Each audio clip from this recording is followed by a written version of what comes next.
What is an API? API stands for Application Programming Interface.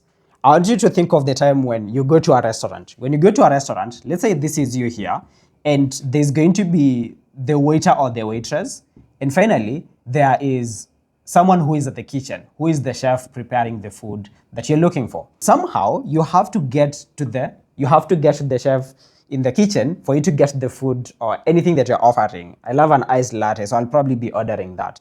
But you can't go and talk to the chef directly. You have to go through someone who is an intermediary. The waiter or the waitress is going to bring you the menu. You'll go through the menu, they'll tell you what they offer at the restaurant, then you'll pick something that you want. I'm going to order my iced latte. The waiter or the waitress is going to take your order and they're going to communicate this to the person who is in the kitchen, the person who is preparing, the barista or the chef who is preparing your meal in the kitchen. Then once the meal is prepared, the waiter or the waitress is going to bring you back the food that you ordered. Now this person, the waiter or the waitress, is what we refer to as an API. An API is the interface or the intermediary between you and the information that you want. Now, in the context of building an application, you want to get information from the server. To get this information, you have your application here, the front-end part of your application. So you query this API. An API is going to be somewhere here. You query the API, you make the request, the API is going to go to the server, and then it's going to bring you the information that you want, and you're going to present this information to your users in the applications that you're building.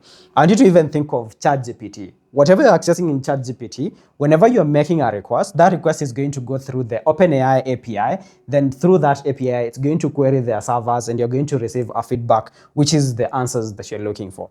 That is what an API is. An API is an intermediary. Now, when you're building applications, we usually have the front end of the application and the back end of the application.